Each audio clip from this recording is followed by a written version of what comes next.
Et j'aimerais vous emmener aujourd'hui dans Jean chapitre 5. Prenez votre Bible, Jean chapitre 5, versets 1 à 23. Nous allons découvrir un miracle accompli par Jésus au lieu dit de la piscine de Bethesda.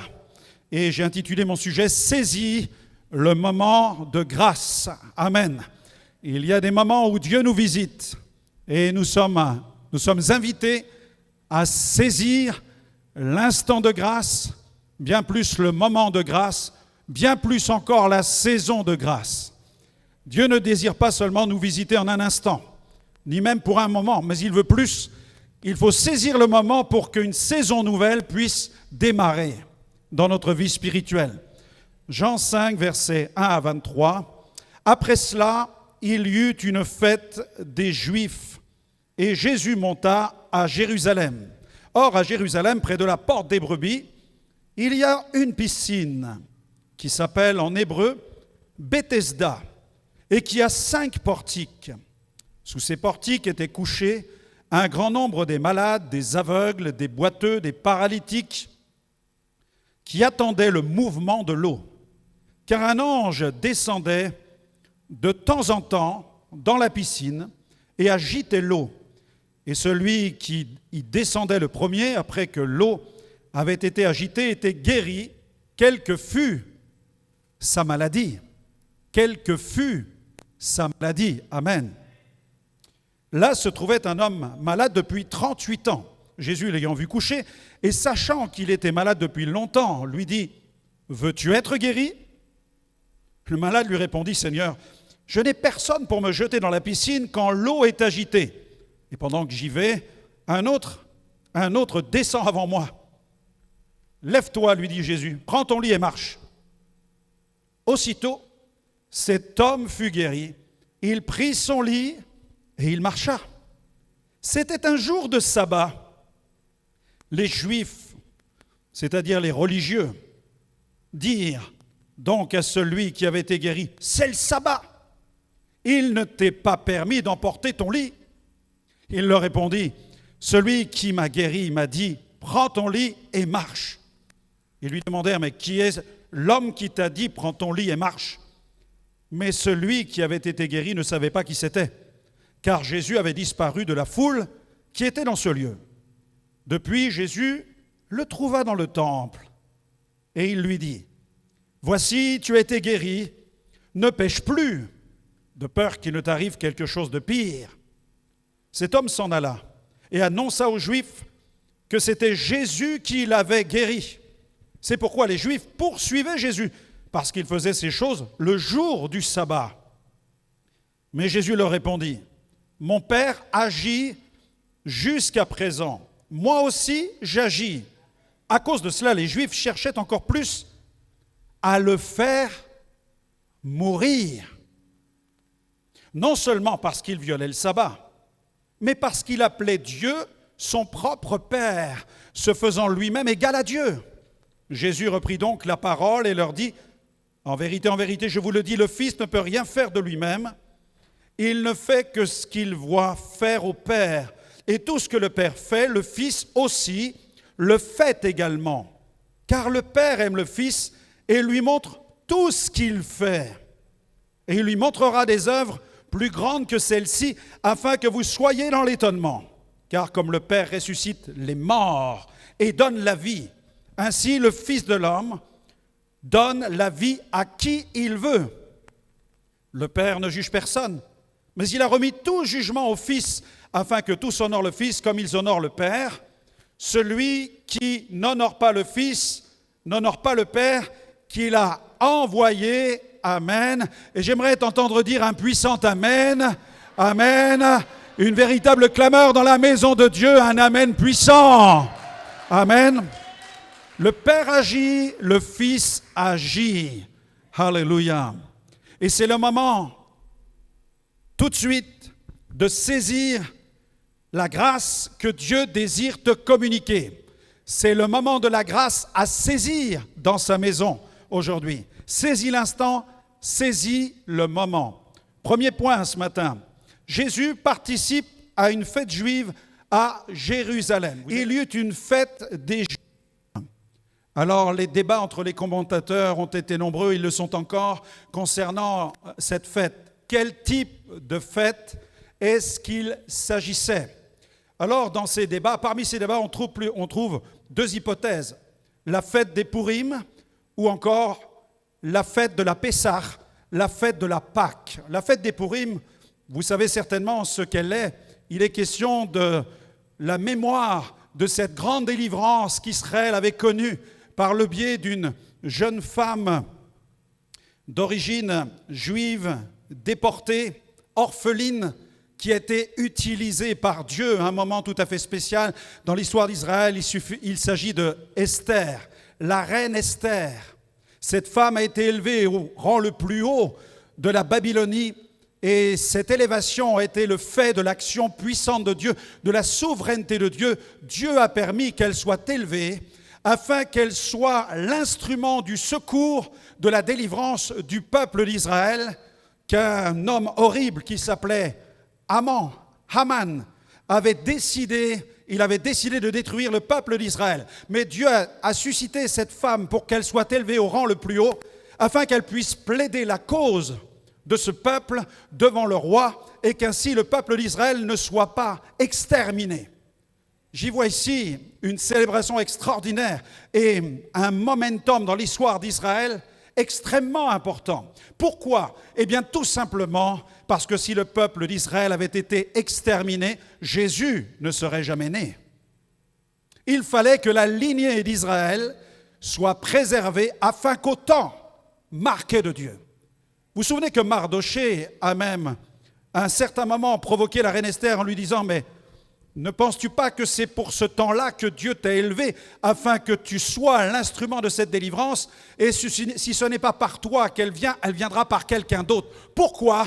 Parce que nul ne peut mettre un terme au dessein de Dieu et personne ne pouvait interrompre la lignée du peuple d'Israël. Et si Esther n'avait pas été l'instrument de cette délivrance, Dieu se serait choisi quelqu'un d'autre. Alléluia! Dieu accomplit ses plans. Et si tu n'es pas prêt à participer à ce plan, Dieu le confiera à un autre.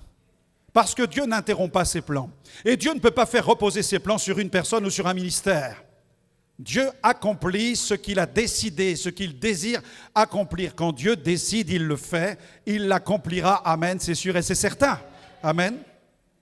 S'il s'agit de la fête de la Pessah, vous vous souvenez de la délivrance du pays d'Égypte, avec les 10 plaies et la 10e, ce fut celle du sacrifice d'un agneau dans chaque maison israélite, et chaque père dut recueillir le sang de l'agneau sacrifié et appliquer ce sang sur les linteaux des portes, parce qu'il était prévu que l'ange exterminateur passe sur tout le pays. Et les enfants d'Israël étaient informés par leur leader inspiré du passage de l'ange exterminateur. Mais les Égyptiens n'avaient pas cette connaissance. Ce qui fait que lorsque l'ange est passé, il a frappé dans chaque maison les premiers-nés. Mais dans les maisons israélites, lorsque l'ange passa, il vit le sang appliqué sur les portes, sur les linteaux des portes, et les enfants d'Israël furent épargnés. Amen. La Pessah est une fête glorieuse, qui est une fête prophétique, qui annonce celui qui est venu il y a 2000 ans et qui a donné son sang, sa vie, son corps sur le bois de la croix à Jérusalem. Et quiconque ce matin place sa foi dans le sacrifice de Jésus et applique sur les linteaux des portes de son cœur ce sang précieux, l'ange exterminateur ne passera pas sur sa destinée, mais au contraire, la grâce l'accompagnera tous les jours de son existence, jusque dans la gloire, jusque dans le ciel. Est-ce que je peux entendre une proclamation de gloire pour Jésus? Il est vraiment l'agneau de Dieu qui ôte le péché du monde. Toujours concernant ces fêtes, la Bible dit que Jésus monta. Il monta à Jérusalem. En fait, on montait à Jérusalem. Tout d'abord au plan géographique. Si on considère la ville de Jéricho, on sait que cette ville est à 300 mètres sous le niveau de la mer. Alors que Jérusalem est à plus de 700 voire 800 mètres au-dessus du niveau de la mer. Jéricho, 300 mètres en dessous. Jérusalem, 700 à 800 mètres au-dessus, ce qui signifie que dans tout le territoire d'Israël, quand on parlait d'aller à Jérusalem, vous aurez remarqué dans votre Bible que souvent, nous trouvons l'expression il montait au temple, ou il montait à Jérusalem. D'ailleurs, nous lisons dans Luc 13, verset 34, Jésus qui parle du fait de monter à Jérusalem. Et que dit-il? Il dit, il faut que le Fils de l'homme monte à Jérusalem, la ville qui tue et lapide les prophètes. Il faut qu'il monte. Il faut aller vers Dieu. Il nous faut nous présenter dans la maison de Dieu. Et le temple de Dieu se trouvait sur le mont Morija, tout à proximité. Donc on montait à Jérusalem pour aller à la rencontre de Dieu. Pourquoi? Parce que Dieu est élevé. Parce que Dieu est élevé en gloire. Et la Bible dit qu'en Christ, nous sommes assis avec lui dans les lieux célestes. Amen. Notre position est élevée dans le Seigneur Jésus. Il rend mes pieds semblables à ceux des biches et il me place sur mes lieux élevés. Amen. Il me place dans les hauteurs. Dieu désire t'élever dans sa présence. Point numéro 2. Passons maintenant à un certain focus sur le site de Bethesda. Le site de Bethesda, verset 2. Or, à Jérusalem, près de la porte des brebis, il y a une piscine qui s'appelle en hébreu Bethesda et qui a 5 portiques. Alors, les débats théologiques sur l'authenticité du nom de Bethesda ont été nombreux, puisqu'on trouve dans certaines études différents noms comme Betzata, Belzeta, Bethsaïda, et un des manuscrits de la mer Morte découvert au cours du siècle dernier, qui met en évidence l'un des textes les plus anciens concernant les évangiles, lui met en avant le nom de Bethesda. C'est vraiment la piscine de Bethesda. Et Bethesda signifie maison de la miséricorde, maison de grâce, maison où Dieu envoie sa grâce. Et c'est ce que Dieu veut faire, parce que c'est une maison à ciel ouvert, avec 5 portiques. C'est une maison à ciel ouvert, où le ciel s'ouvre et où Dieu envoie sa grâce. Et les découvertes archéologiques du siècle dernier ont permis de mettre en évidence, d'excaver, d'inhumer, les ruines de Bethesda. Et les archéologues ont mis à la lumière, tout d'abord en 1982, les 2 grands bassins, le bassin supérieur et le bassin inférieur, qui permettaient aux pèlerins qui venaient à Jérusalem d'y accomplir leurs ablutions, d'aller s'y nettoyer. Comme vous le savez, la piscine de Bethesda a été construite juste à côté de la porte des brebis. Pourquoi la porte des brebis? Eh bien, tout simplement parce que tous ceux qui apportaient leurs sacrifices au temple, empruntaient ce chemin qui les amenait directement au temple, et là, ils sacrifiaient les brebis en l'honneur de l'Éternel. Donc, la piscine est donc placée au bon endroit. Et une découverte de 1982-1985 a permis de mettre tout d'abord en lumière les 4 premiers portiques. Et dès qu'on en a découvert 4, certains ont dit, il n'y en a que 4, donc ça ne peut pas être la piscine de Bethesda. Et quelques temps plus tard, on découvre le 5e portique. Et tout le monde a dit, maintenant c'est vraiment le lieu de la piscine de Bethesda. Et cette découverte vient confirmer les écrits bibliques du 1er siècle, considérant que près de la porte des brebis, Jésus a bien fait un miracle sur le lieu dit de cette piscine, là où il y a les bassins. Alléluia. Et Jésus se trouve à cet endroit de la piscine de Bethesda et il voit les pèlerins venir se purifier, il aperçoit tous les infirmes, tous les malades et il entend les bêlements de brebis avec tous ceux qui apportent leurs animaux dans la perspective de les sacrifier. Mais il y a plus que la piscine de Bethesda. Il y a plus à ce moment précis qu'une piscine où l'on vient se purifier. Il y a Jésus, le Rédempteur du monde, l'agneau de Dieu qui va être sacrifié pour nos péchés et dont le sang va nous laver de tous nos péchés. Alléluia. Jésus, la source d'eau vive, dans laquelle nous pouvons nous plonger pour être purifiés et transformés par la puissance de Dieu. Est-ce qu'on peut acclamer Jésus? Alléluia. Il est plus que Bethesda. Il est la maison de la miséricorde. Il est la maison de la compassion. Nul besoin de prendre un avion pour aller à Jérusalem, essayer de retrouver la piscine afin de s'y plonger, expérimenter un miracle. Il te suffit de te plonger dans sa présence et d'expérimenter la manifestation de la grâce de Dieu, parce que Jésus est vivant, Jésus est ressuscité. Alléluia. Il est l'agneau parfait qui veut te rencontrer ce matin. Phénomène surnaturel ou naturel? De nombreux débats théologiques ont émis un grand nombre d'hypothèses concernant cette scène. Verset 3, prenez votre Bible, regardez. Sous ces portiques étaient couchés un grand nombre des malades, des aveugles, des boiteux, des paralytiques qui attendaient le mouvement de l'eau, car un ange descendait de temps en temps dans la piscine et agitait l'eau, et celui qui descendait le premier après que l'eau avait été agitée était guéri, quelle que fût sa maladie. Le verset 13 souligne dans ce chapitre qu'il y avait foule. Vous noterez un peu plus bas dans le chapitre la foule, ce qui signifie qu'à cet endroit de la piscine, il y avait les pèlerins qui venaient se laver, se purifier, parce qu'ils allaient s'approcher du temple, et puis ils arrivaient de la campagne, et il y avait aussi tous les malades qui, eux, savaient qu'il y avait un phénomène qui se produisait dans la piscine, puisque certains avaient expérimenté une guérison divine. Des malades, des aveugles, des boiteux, des estropiés en nombre. Mais les versets 3 et 4 ont donné naissance à de nombreux débats théologiques. Pourquoi ? Parce que certains commentateurs pensent que la source de la guérison se trouvait dans des eaux qui avaient un pouvoir curatif. Vous savez, comme ces eaux dans lesquelles certains se baignent et vont passer une semaine ou 15 jours de thalassothérapie. Voyez, certains pensent qu'il s'agissait d'eau avec un pouvoir curatif. Mes amis, il ne peut pas s'agir de pouvoir curatif, puisqu'on ne peut pas avoir un pouvoir curatif sur des infirmités et des personnes qui sont invalides. Vous pouvez faire une thalasso pour vous sentir mieux, pour apaiser vos douleurs, mais vous pouvez faire autant de thalasso que vous voulez, jamais vous ne remettrez les os à leur place. Là, il faut ce qu'on appelle un miracle. Et ce qui se passait dans cette piscine, ce n'était pas des cures de thalassothérapie, mais bel et bien des phénomènes qui étaient de nature surnaturelle. Il est question des frémissements, et c'est pourquoi certains ont dit, mais ce sont des eaux thermales, il y a des frémissements, il doit y avoir des sources chaudes qui apaisent les douleurs, et tous ceux qui viennent repartent et sont guéris. Mais dans le texte que nous avons lu, il est bel et bien question au début du chapitre de personnes qui ont été guéries de leur infirmité. Donc, nous ne sommes pas en train de parler d'eau qui aurait un pouvoir apaisant, mais nous sommes en train vraiment, au regard de la Bible, de parler d'un endroit où il y avait des miracles, des manifestations surnaturelles.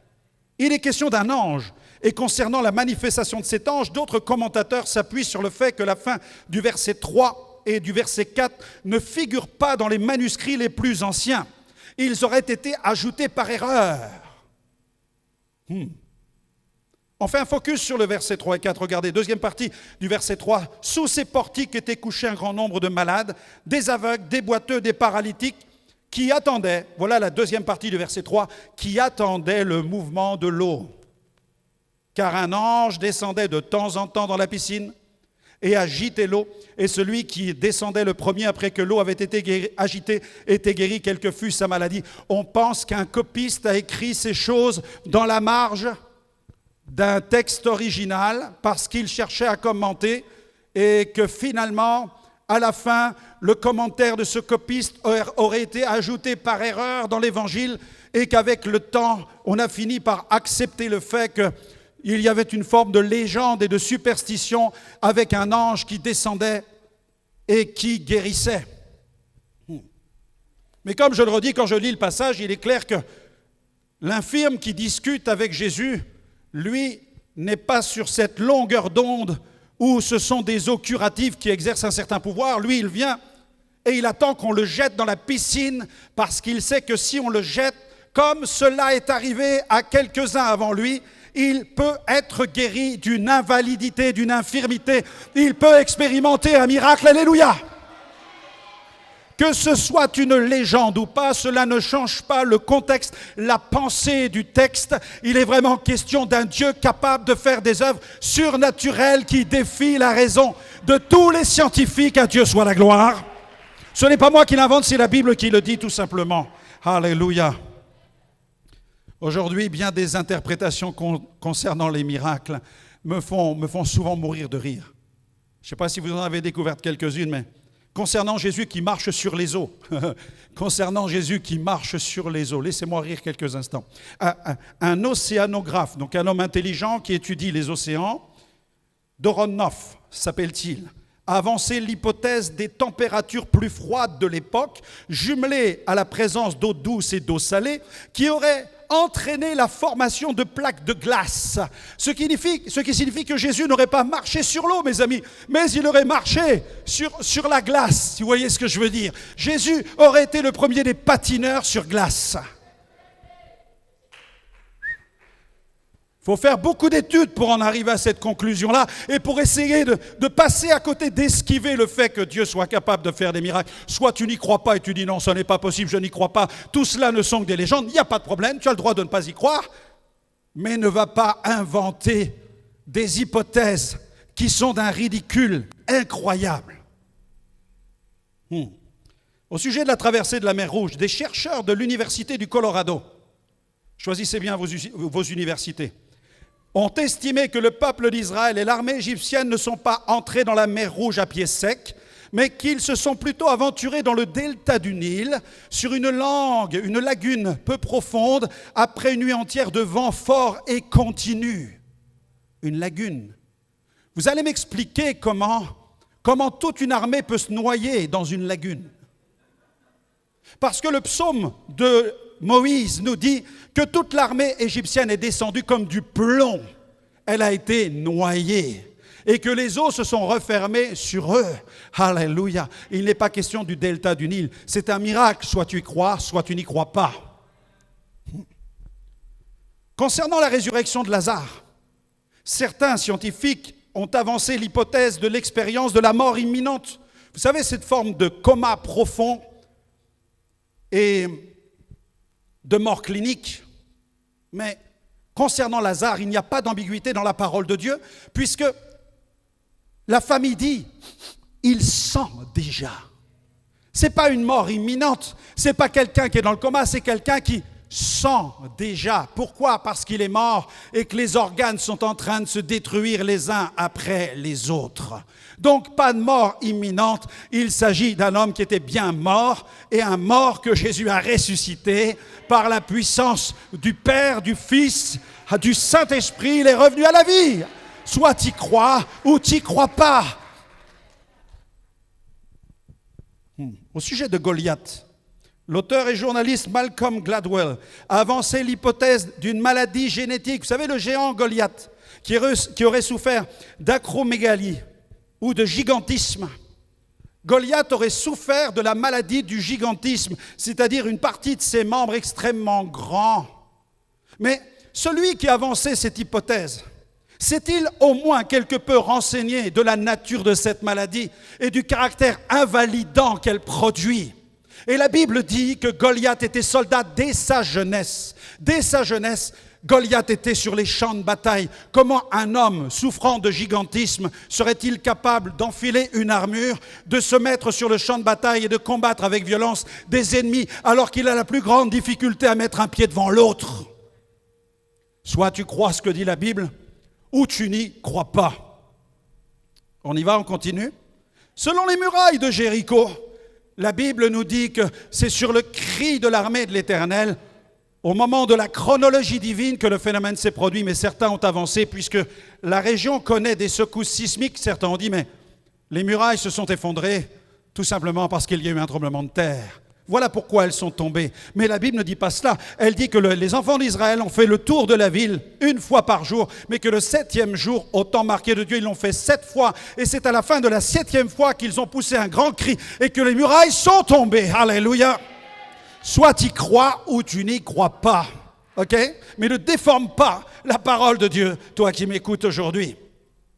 Concernant l'événement du buisson ardent, avec Moïse, le physicien Colin Humphreys de l'université de Cambridge a avancé l'idée d'une fissure volcanique. Wow, Moïse se tenait sur une fissure volcanique. Mes amis, si demain je me trouve sur une fissure volcanique, je prends la poudre d'escampette tout de suite. Je pars en courant, je ne reste pas une seconde de plus sur la montagne. Vous imaginez Moïse debout sur la montagne avec une fissure volcanique et puis un buisson tout en feu. Mais que dit la Bible? Un buisson qui ne s'éteignait pas. Il était tout en feu mais ne se consumait pas. C'est pourquoi le phénomène est surnaturel. Tu y crois ou tu n'y crois pas. Vous êtes avec moi ce matin? Alléluia. Concernant le fait que Moïse entendait la voix de Dieu, Benny Shannon, professeur de psychologie à l'université hébraïque, a avancé l'hypothèse de la consommation de substances hallucinogènes. Alors Moïse, tu ne nous l'avais pas raconté celle-là? Vous imaginez Moïse qui fumait du shit ou qui consommait je ne sais pas quel produit pour parler au nom de l'Éternel. Trouvez-moi quelqu'un qui est prêt à consommer du shit, à inventer toutes sortes d'histoires et qui est sur le point de se faire lapider et qui est prêt à accepter une vie comme celle-ci. Soit tu crois que Moïse était inspiré et qu'il a subi ces terribles souffrances où il était sur le point régulièrement d'être mis à mort par le peuple d'Israël, soit tu y crois, soit tu n'y crois pas. Ok? Mais moi j'ai fait le choix de croire dans ce qui s'appelle la Sainte Bible, la parole de Dieu, le livre des miracles. Alléluia. Et je crois que Dieu est capable de faire un miracle. Alléluia. Il peut le faire, il peut agiter l'eau d'une piscine et faire un miracle. Il peut envoyer un ange et faire un miracle. Il peut le faire sans ange et sans piscine. Il peut le faire par la puissance du Saint-Esprit. Parce que Dieu fait tout ce qu'il veut. Il est dans le ciel, nous dit la Bible, et il règne. À lui soit la gloire. Alléluia. J'aimerais qu'on puisse afficher maintenant la définition du miracle. Je vais m'appuyer maintenant sur les écrits de John P. Mayer, qui est auteur d'un livre très intéressant qui s'intitule « Un certain juif, Jésus ». C'est un prêtre catholique américain de l'archidiocèse de New York, spécialiste en exégèse biblique et enseignant à l'université Notre-Dame-du-Lac. Et c'est quelqu'un qui a fondé tous ses écrits, ses études sur l'étude de Jésus, de sa personne, de son message, de ses actes, de ses paraboles, de son message, de ses miracles. Et il nous donne une définition très puissante où il nous dit un miracle, c'est un événement inhabituel, étonnant ou extraordinaire, en principe perceptible par tout observateur impartial qui ne peut pas s'expliquer raisonnablement par les capacités humaines ou par d'autres forces connues à l'œuvre, qui est le résultat d'un acte particulier de Dieu. Amen. Et comme le disait Catherine Kuhlman, la femme évangéliste, elle disait « Je crois au miracle parce que je crois en Dieu ».